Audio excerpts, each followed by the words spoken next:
Bon matin tout le monde, bienvenue dans On Jase de chasse de pêche de plein air avec moi-même, Steph Monette. Je change l'intonation parce qu'il y en a qui m'agacent avec ça, c'est vraiment drôle. J'espère que vous avez passé une belle soirée hier, une bonne journée hier. Nous, ça a bien été, ça a été, c'est la folie. C'est un site, là, on est quasiment, c'est ça.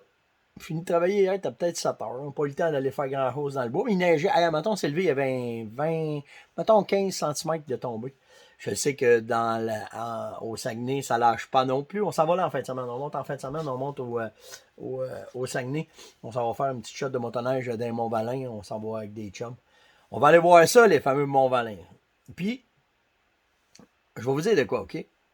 Alors que je suis rendu, les affaires ici, là, plus pâles, là, ça sert pas juste à montrer que tu t'en viens d'un âge vénérable. Ça s'appelle aussi de l'expérience. Et en sachant très bien qu'entre 8 et 10 pieds et 12 pieds de neige, je vais aller voir, mais ça veut pas dire que je vais rester longtemps là-dedans. Parce que ça s'appelle on va pelleter en hostie. Puis ça, alors je suis rendu, m'arracher le cœur. Moi, ça fait longtemps que j'ai compris que je devrais être plus arrêter le jeu qu'à m'arracher le cœur. Je vais aller voir, je vais laisser les jeunes s'amuser, puis si je veux ça marche pas, je vais revenir dans les trails, puis je vais aller prendre un bon café dans un petit bistrot, quelque chose, avec en motoneige, puis triper avec le monde qu'il y a là. On verra bien. Mais mes chums hier, ils disent ah ouais, mais Steph, non, qu'on soit pas en tête avec moi, le gros. C'est comme une petite vacance qu'on va aller faire, fait qu'on va avoir bien du plaisir. Et oui, oui, moi, tu parles de pelle puis pelleter, je suis allergique à ça, je me m'éternuer tout de suite. Fait que, ben des affaires à vous parler ce matin.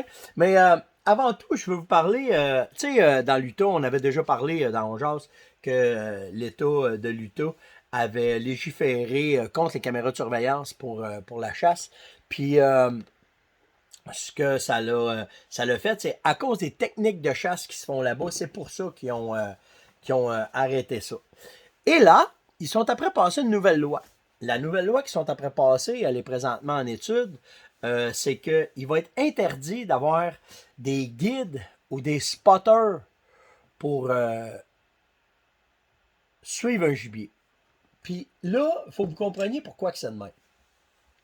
C'est que l'Utah, c'est une place qui est très ouverte. Les guides, puis les pourvoyeurs, vendent des gibiers trophées. Donc, c'est beaucoup d'argent. Ce qu'ils font, c'est qu'ils vont envoyer, tout dépendant des moyens, des spotters, des checkers, appelez-les comme vous voulez, mais eux autres se promènent en truck. Puis quand ils spotent un gros mule, un gros elk, un gros whitetail, ils vont rester là. Pourquoi qu'ils vont rester là, les gars? Parce que simplement, ces places-là sont tellement vastes, tellement ouvertes, que le chevreuil, il n'a pas de chance de s'en aller. Puis s'il part, puis qu'il s'en va dans une patch de bois, puis qu'il reste là, ben là, ils vont appeler 2, 3, 4 gars, ils vont se mettre alentour à une bonne distance, puis avec des jumelles, ils vont checker jusqu'à temps qu'ils sortent puis qu'ils sortent pas. Puis là, ben, ils appellent le pourvoyeur. J'ai un big buck, mais ça a développé une industrie de checkers. Que le checker, lui, va checker, puis il va appeler les pourvoyeurs. Je viens de trouver un 180, je viens de trouver un 200. Ça te coûte tant si tu vas avoir l'information. C'est devenu une méga business. Fait à cause de l'habitat, ben ça fait que les trophées sont plus faciles à trouver. Puis tu as des gars qui payent pour ça, pour pouvoir se mettre un trophée sur le mur en disant ben, j'ai chassé dans l'Utah, puis j'ai ramassé un gros wapiti ou j'ai ramassé un gros chevreuil ou quelque chose comme ça. Alors, le représentant de l'État de l'Utah, attendez, je veux juste être sûr, qui fait partie du Parti républicain, Casey Snyder, c'est lui qui passe ces lois-là, concernant, qui a fait enlever les caméras de surveillance, qui a fait enlever, puis que là, il va faire passer cette loi-là pour enlever les spotters, dans le but d'avoir du fair chase, une chasse convenable pour les chasseurs. Fait que, tu sais, des fois, on pense que des lois, on va s'inspirer de lois d'une autre place pour une place, mais ça dépend de l'habitat. Ça dépend de comment est-ce que les gibiers se sont adaptés, puis ça dépend comment est-ce que la chasse va se développer. C'est ça qui est important de comprendre. Et souvent, c'est pour ça qu'on chiale aussi, parce que quand on vient de parler, je vais faire un parallèle avec ce qui se passe ici au Québec, c'est que c'est pour ça qu'on a tant que l'UPF veut tant avoir une gestion différente, veut tant travailler ici, parce que ça va trop vite à cause de la neige. On en a une preuve cette année. Alors, ça prend vraiment des biologistes, ça prend vraiment des gars du ministère qui sont ouverts à comprendre et à ne pas dormir sur ses lauriers pour pouvoir développer. Puis, mais ça, c'est un politicien, c'est Casey Snyder. Ça nous prendrait peut-être un bon politicien qui travaillerait pour nous autres, qui pourrait comprendre qu'est-ce que c'est. Peut-être un gars de l'opposition, je ne sais pas. Ça serait peut-être un avenue à regarder pour pouvoir mettre de la pression sur les fonctionnaires, pour pouvoir avoir une gestion qui est plus adaptée à nos cervidés au Québec. Puis, je viens rejoindre, ça c'est fait, puis ça vient rejoindre la question ici de David.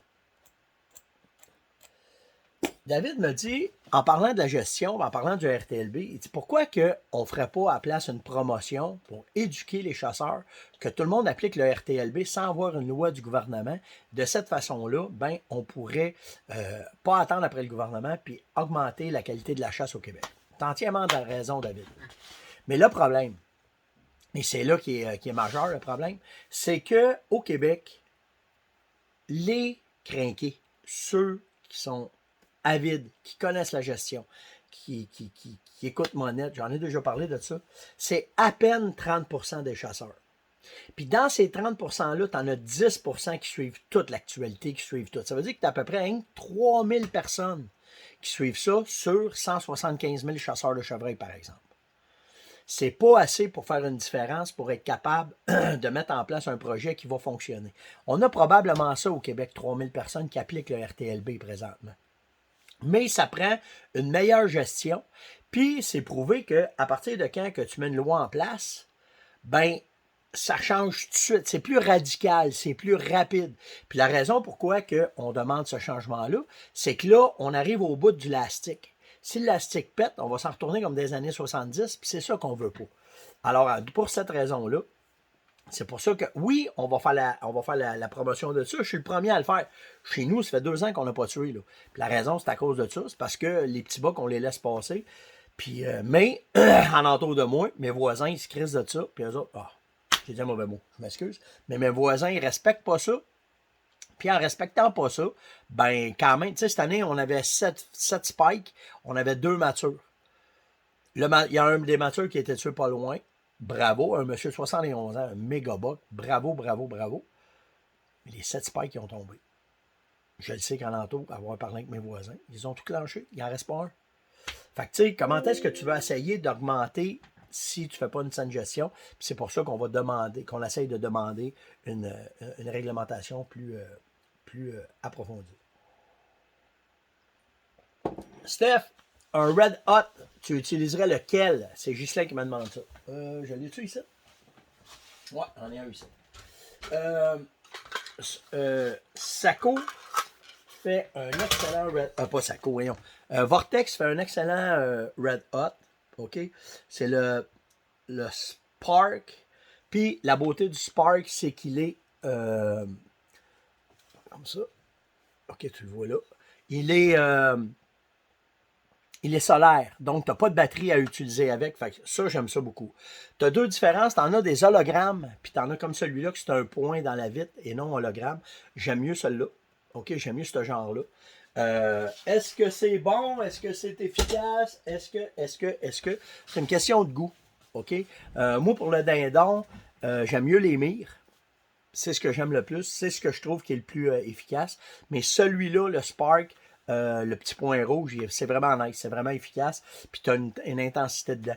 Ce qu'il y a de désavantageux que je trouve de ces affaires-là, c'est que quand il pleut, ça chamoie un peu. Puis là, l'hologramme est pire. Là, OK? Fait que là, c'est plus à toi de décider qu'est-ce que tu as besoin. Mais le Spark de Vortex, il est vraiment top-notch à utiliser.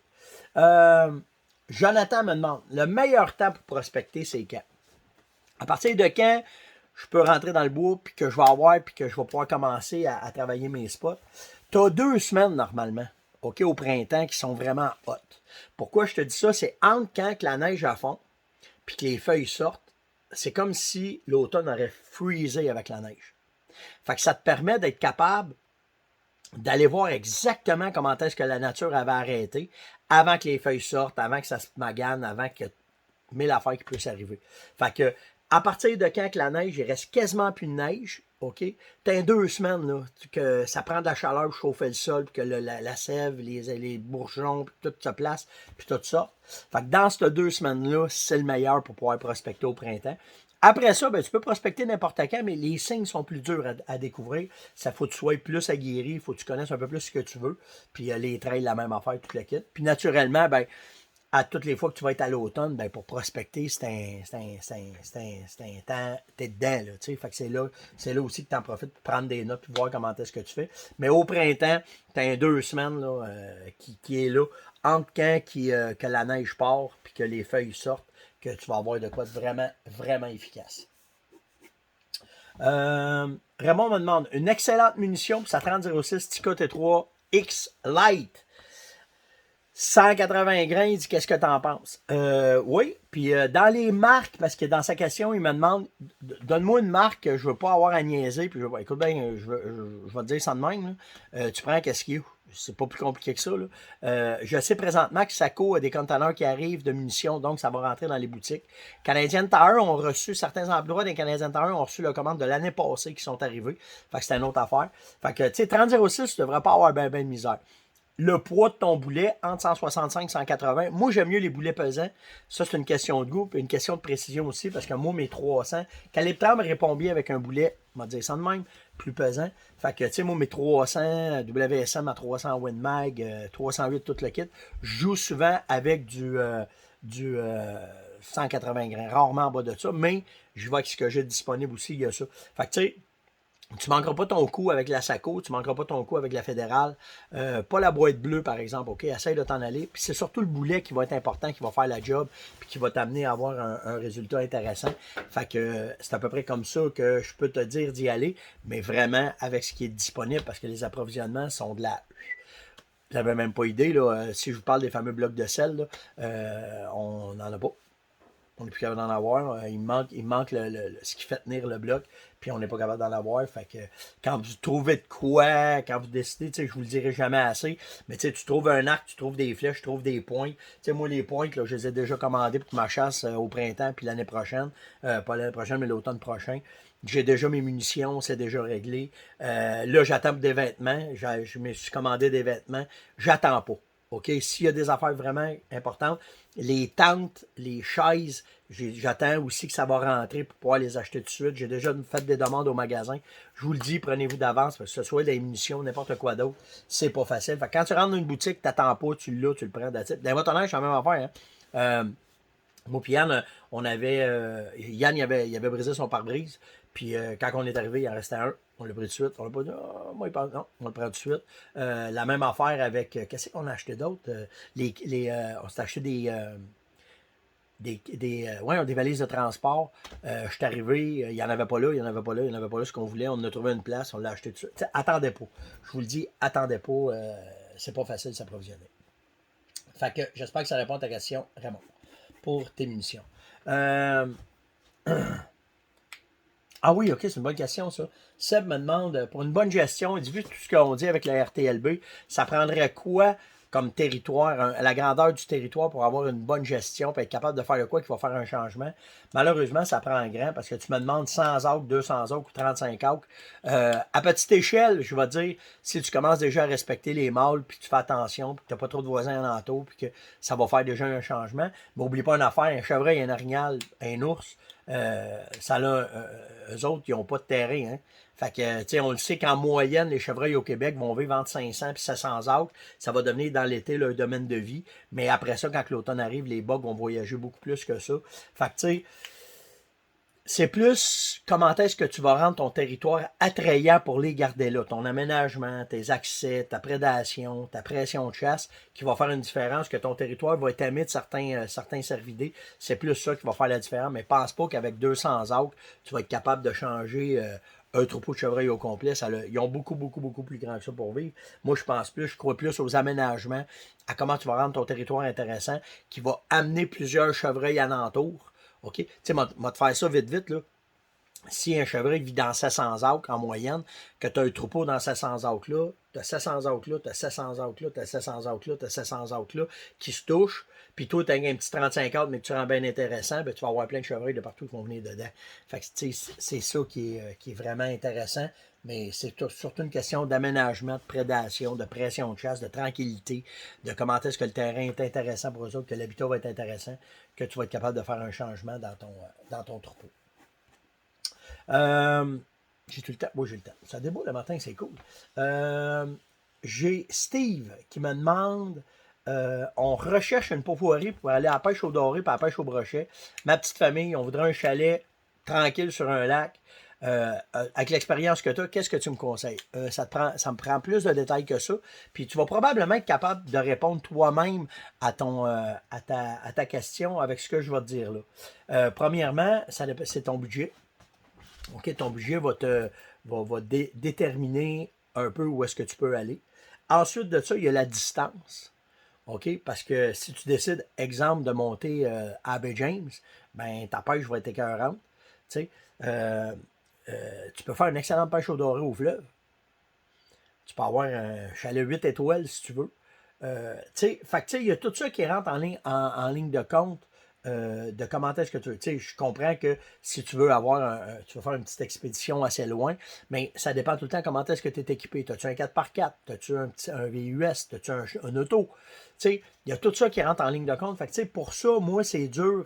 C'est dur de te dire va là ou va là. Par contre, pour le doré puis le brochet, quand tu commences à monter, mettons, l'Abitibi puis le nord du Saguenay, OK, tu ne manqueras pas ton coup parce que souvent, c'est des places qui ont énormément de poissons, mais c'est plus sur la qualité de l'hébergement. Qu'est-ce que tu veux? Comment est-ce que ta femme veut avoir ça? Qu'est-ce que tu as besoin pour tes enfants?